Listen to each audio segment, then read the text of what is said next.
Hi, and welcome to What's the Buzz, the only show of its kind that spotlights the entertainment scene in Southern Maryland. I'm your host, James Lepore, and we are coming to you from the Leonardtown Arts Center, Leonardtown, Maryland. We've got a lot of sponsors and supporters we'd like to thank. Certainly, first of all, the Leonardtown Arts Center, Leonardtown Mayor Dan Burris, our creative consultant, Reggie Rice, Denicola's Cajun Foods. I mean, the list keeps growing. Thank you for your support. That's what keeps a new show coming out every Monday, and we thank you. Now, anniversary time.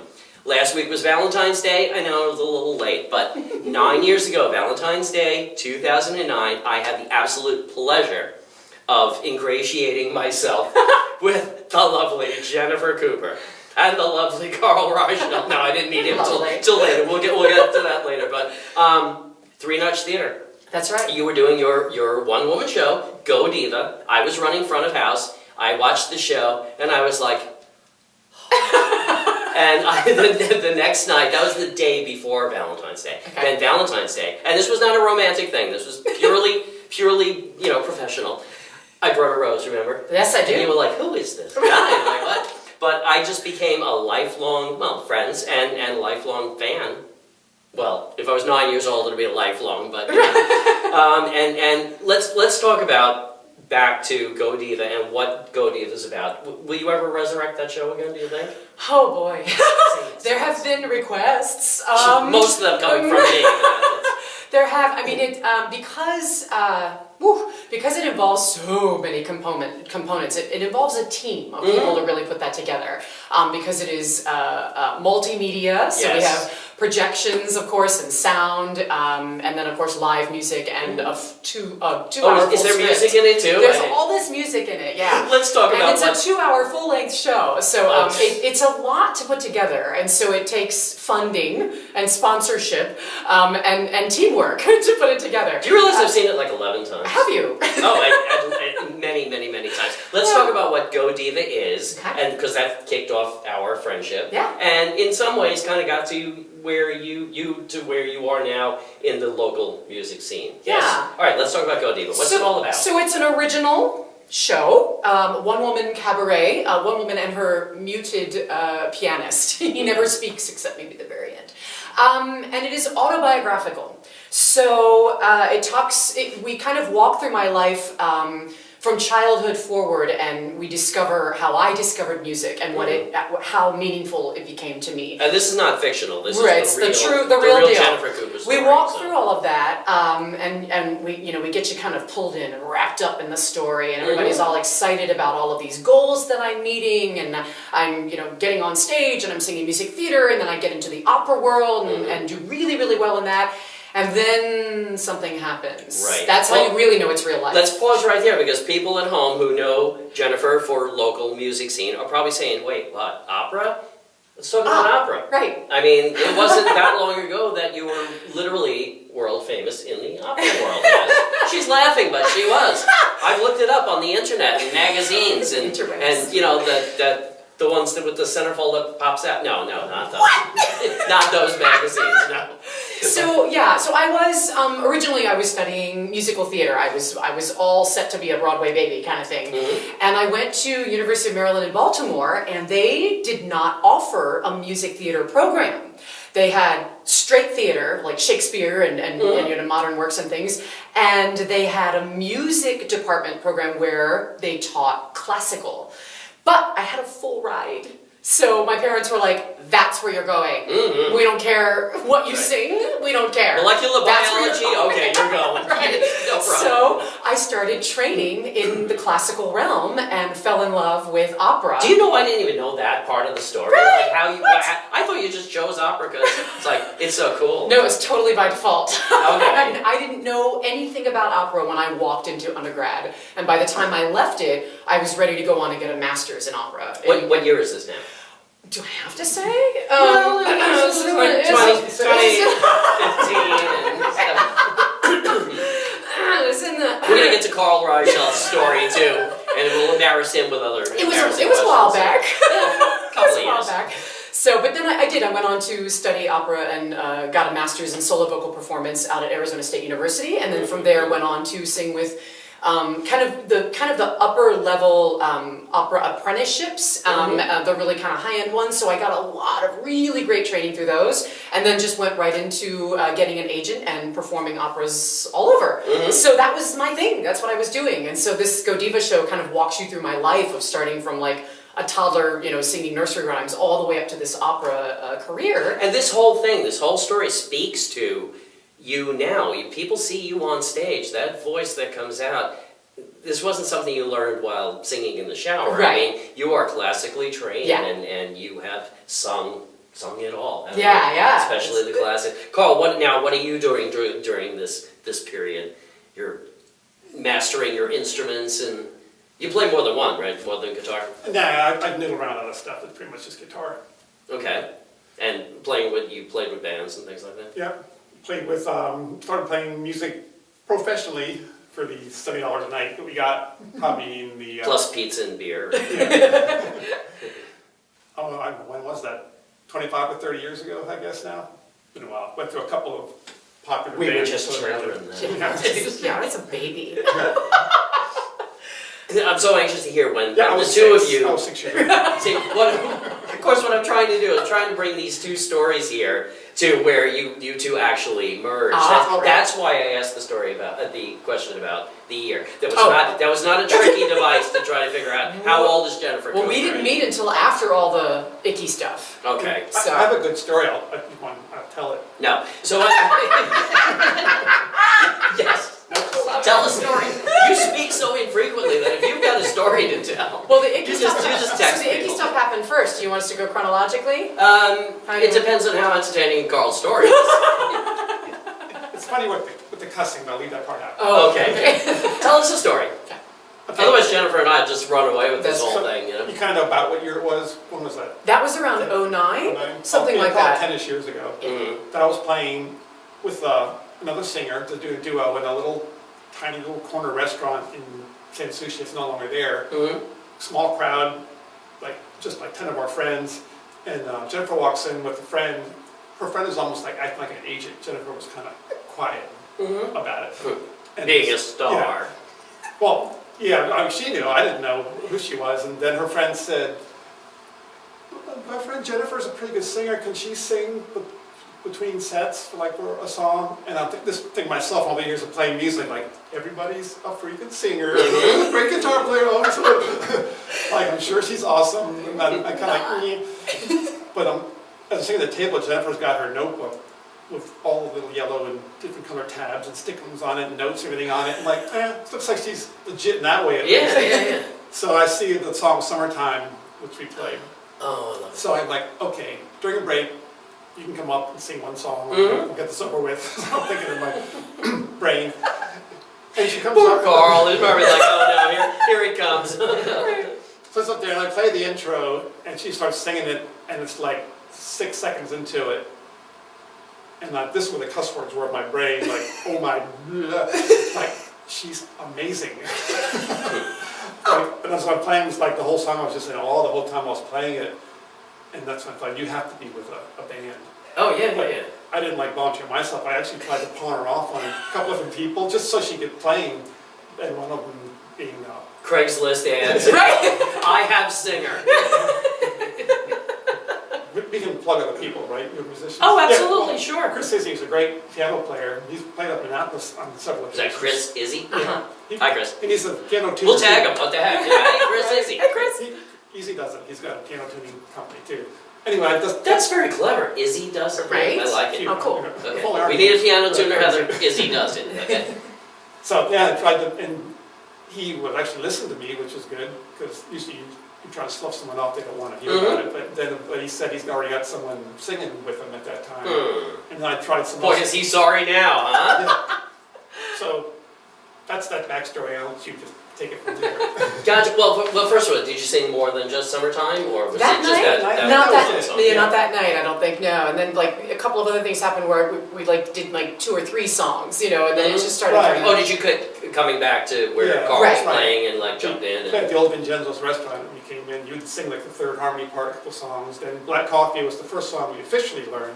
Oh, right, I right. kind of like this like, gradual blending. Yeah, right. To It be really was the very amazing duo. It really that was you are now. incremental, very incremental. I came kicking and screaming kind of into this whole thing. Because we played at the Ruddy Duck, and you needed, because Bix couldn't make it or something. Right. And you needed someone else to play. I'm like, all right. And Carl came in with his notebook with little yellow tabs, and Jennifer thought, hey, this guy's got, oh no, that's a different story. I had a different gig going too, which made it kind of a little messy there. Yeah, Mhm. sure. And then, so did that, and then the big thing was the Carpenters gig, where Oh, we are absolutely going to talk about the I Carpenters. just needed a guitar player. I remember sitting in the car, like, this is the guitar, the solo of this thing, and like, yeah, that would be In fun. my head, I forget that the Carpenters is Go Diva to the Carpenters thing, and this is all before the band you are advertising. Right. I almost pointed that would just be totally inappropriate. But as you can see, Jennifer's shirt is advertising. This is the Groovespan Duo. I should have probably said that at the beginning, but That's okay. I was just so starstruck by having Jennifer Cooper on my show. So, anyway, It's all good. where were we? Where were we? It was all pre-band, like you said, on there. Yeah, exactly. Yeah. So, do you want to talk about the thing that happened, and Okay, then we'll the talk thing. about Carpenter. The thing in the show, in the Go Diva show, it's referred to as it. Mhm. That's the thing. So, so I encountered a medical setback. That's the other thing I like to call it. Mhm. Where I had, it turned out I had a congenital cyst on my vocal folds. It was something I was born with, Mhm.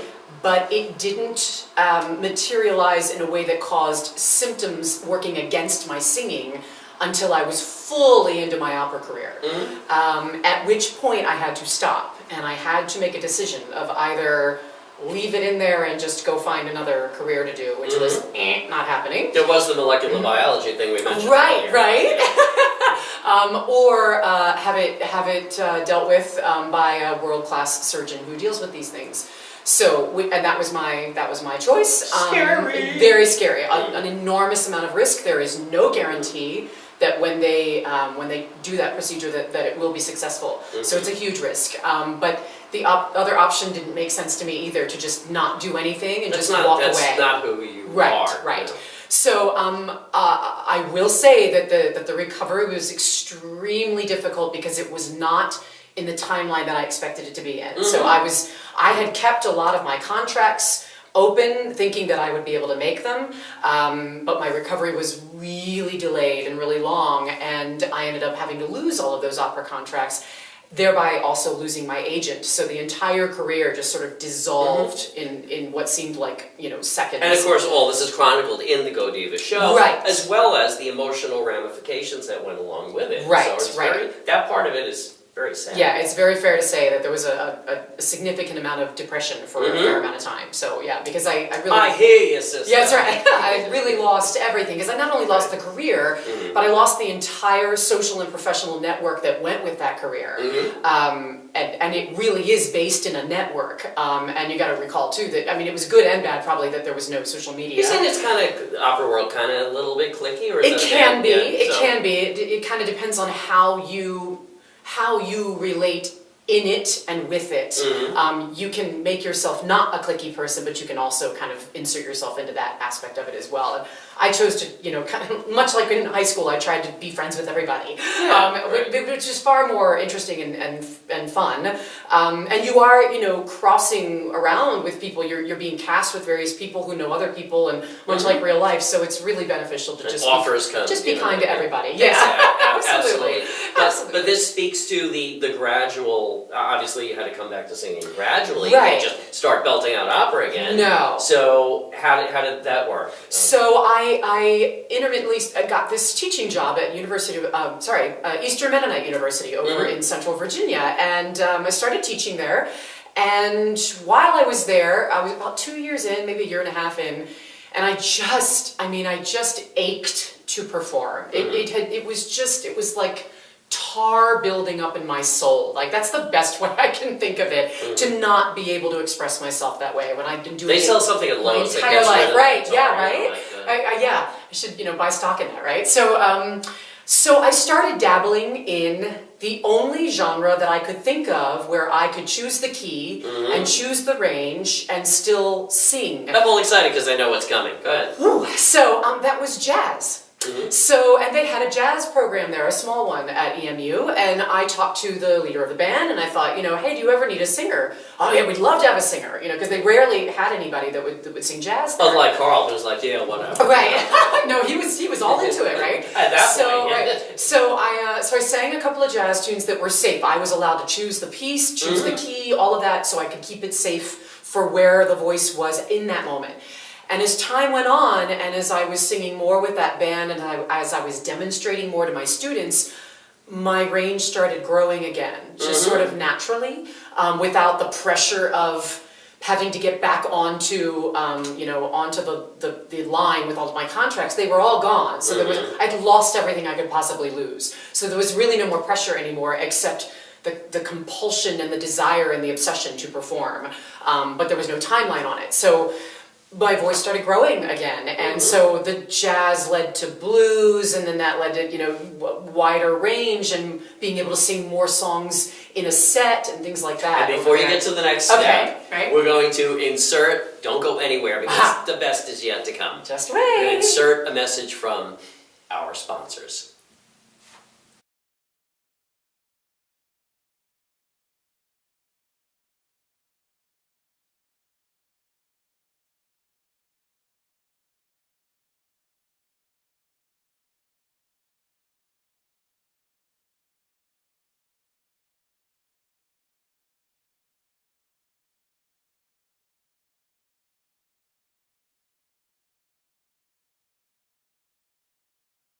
And we're back.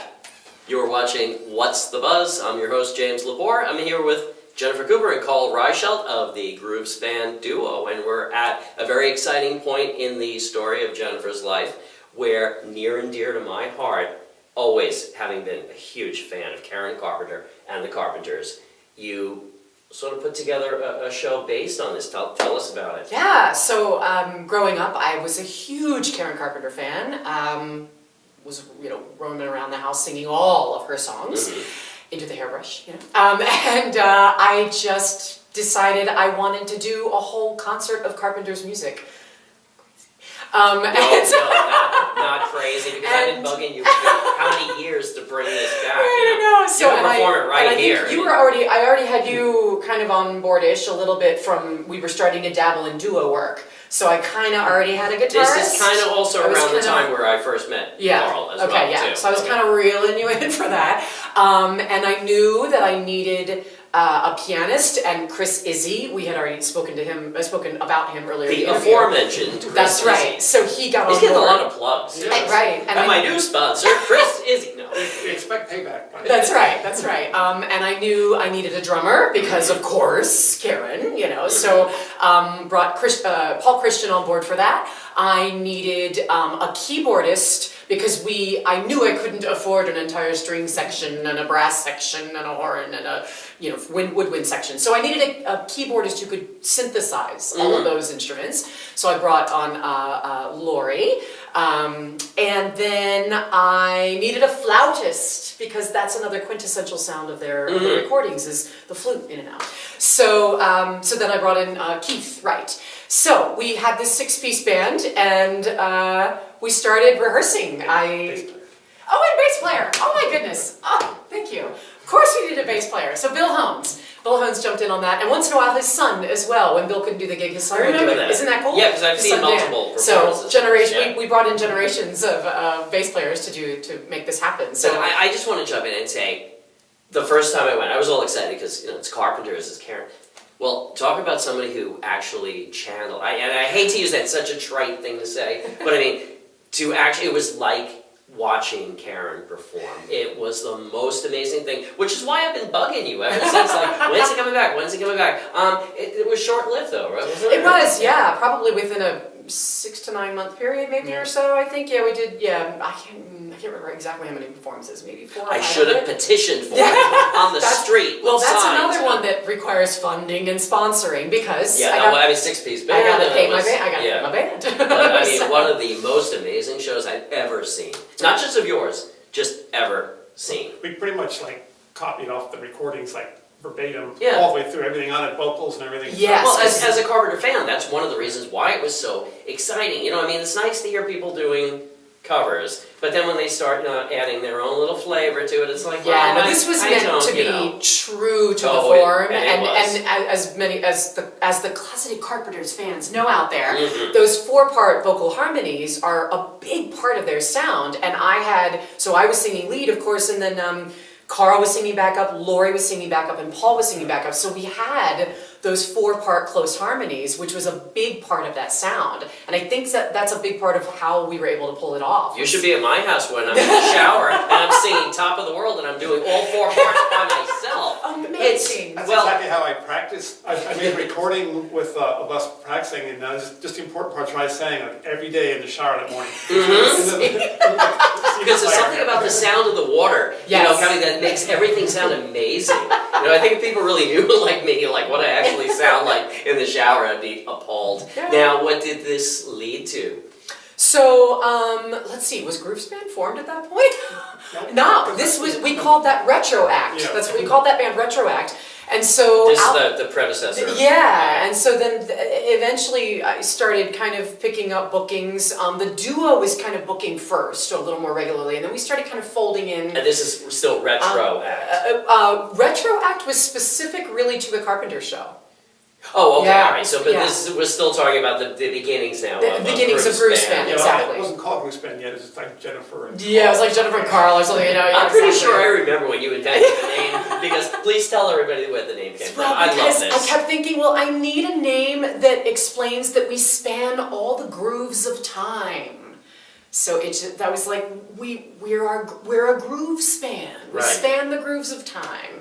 So because our thing, Because the name's spanning the grooves of time, Yeah. would have just been way too big for like a marquee or something. and because what kind of has become our thing is that we can pretty accurately switch between pure jazz, and then blues, and then classic rock, and then Motown, because Paul, our drummer, is the most amazing Motown singer.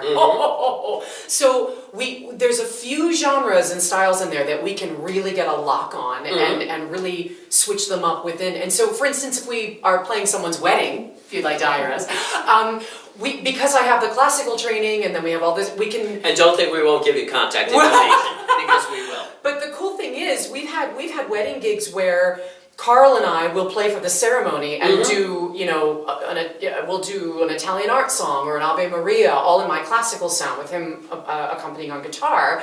And then we'll go over and do the cocktail hour with the trio and play all quiet jazz. And then the full band will get up on stage and play the reception, and we'll play classic rock and Motown. That's amazing. So we can cover the entire wedding with one group of people. Right, and that makes contracting easier, that makes it a little bit less stressful for the bride because she knows the band's already there.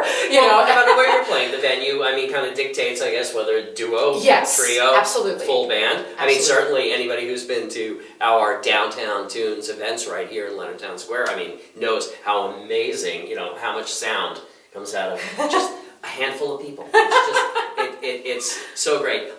Could I impose it as to ask you to maybe give the viewers a little sample of some of the covers that you do? Sure. Now, of course, we're very copyright aware, so we're just going to do like a little bit. Itty-bitty snippets. And I think what we'll do is, why don't we put a nice slide up now with some contact information for where people can actually get in touch with Groovespan, either the duo, trio, or full band, for weddings and bar mitzvahs and stuff. Anniversaries, birthdays, You everything. name it. If you got a restaurant, man, something like that too. So we're going to put up those slides, and the next thing you will see, don't go anywhere, will be some great music. So here's how do you get in touch with Groovespan.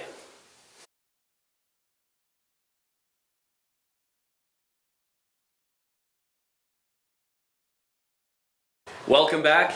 What's the Buzz is very proud to present Jennifer Cooper and Carl Reichelt, the Groovespan Duo. Birds flying high, you know how I feel. Sun in the sky, you know how I feel. Breeze drifting on by, you know how I feel. It's a new dawn, it's a new day, it's a new life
me back to my baby again. Lonely days alone and I'm coming home. My baby wrote me a letter.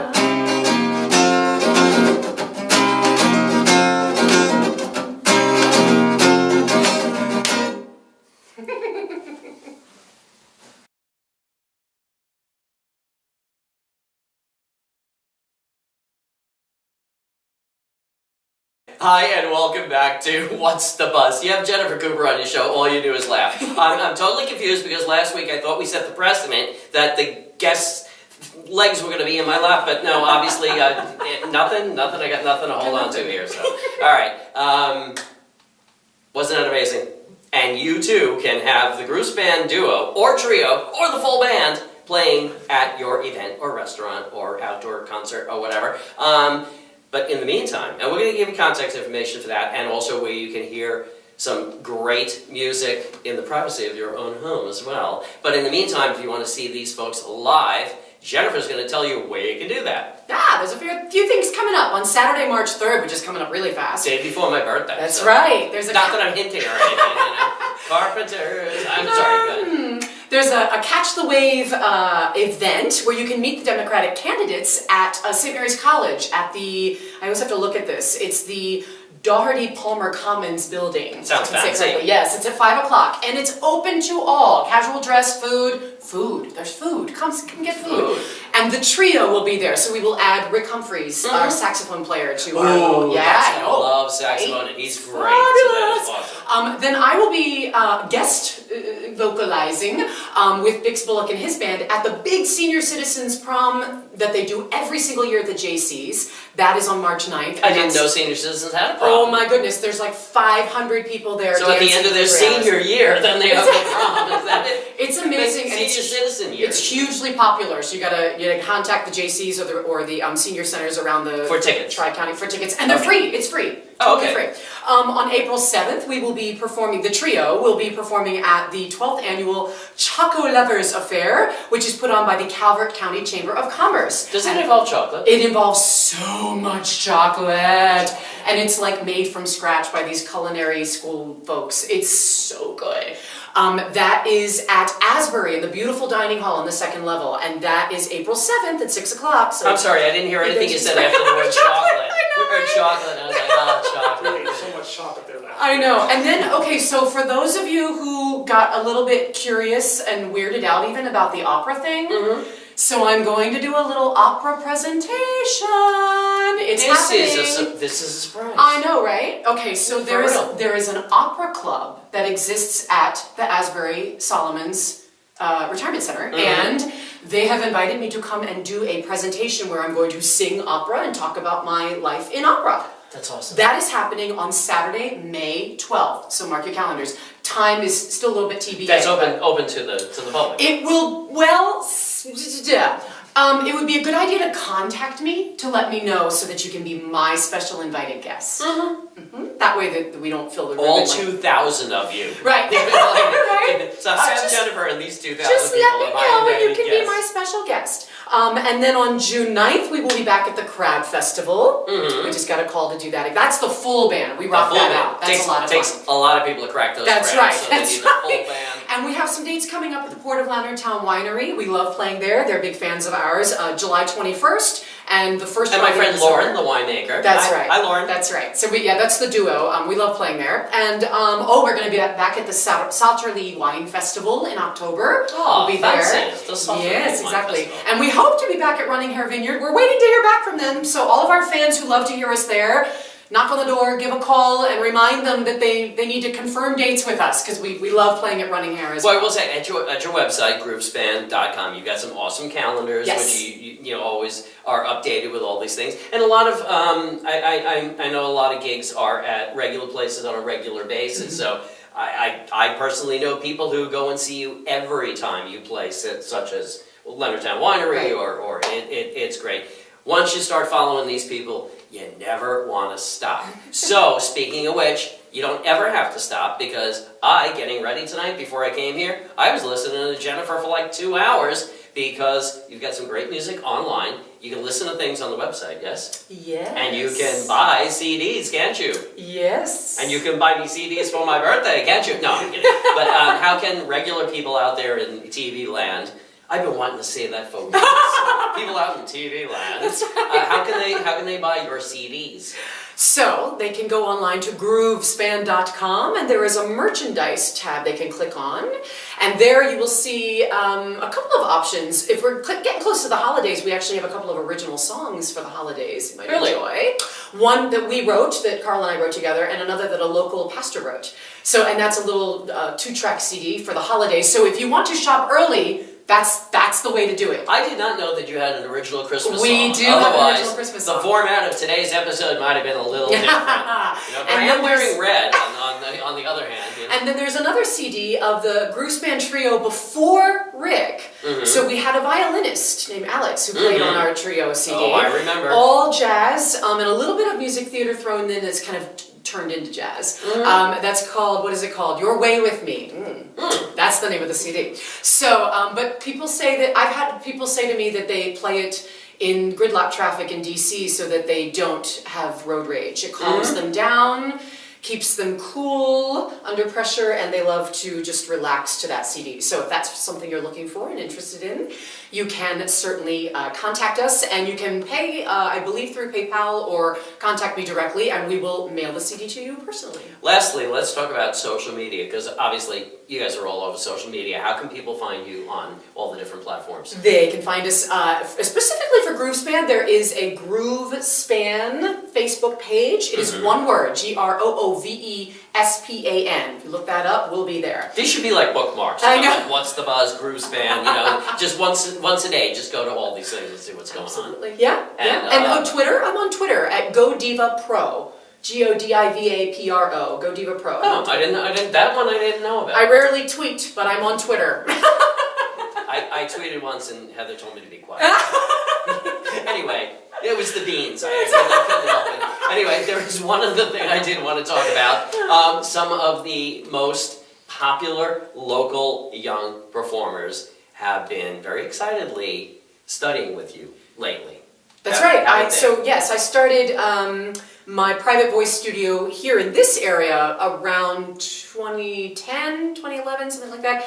And there are quite a few. I have a studio of about almost 20 students in it, ranging from age 10 to above 60, let's say. I'm not going to give away 60 or 16? 60. 60, okay. Yes. So there's still hope for me. Children, adults, everybody. Absolutely. I once had a woman who in her 80s taking voice, beautiful soprano voice. It's never too late. I also teach at the college, at St. Mary's College. Oh, so I didn't know that. I have a few students there as well. So all levels, all genres. I teach music theater, I teach classical, I teach pop.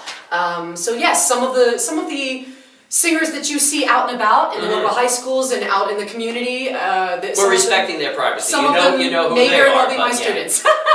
Very So, well, maybe. yeah. How do people get in touch with you for that? Is that also through the social media things? Generally, I prefer that folks email me so that I can send out all of the details about what the studio policies are. So I prefer not to go through social media with that. Okay. So they can email me at godivaproductions@gmail.com. How would you like it if we made a slide I with would all this love that. contact information, I including would love that? it so much. Because, you guys are worthy of the attention. I have never, ever seen a duo, trio, or a full band show, or even you alone, that I haven't just fell in love with. Well, so thank you. Keep on doing what you're doing, and of course, always come back.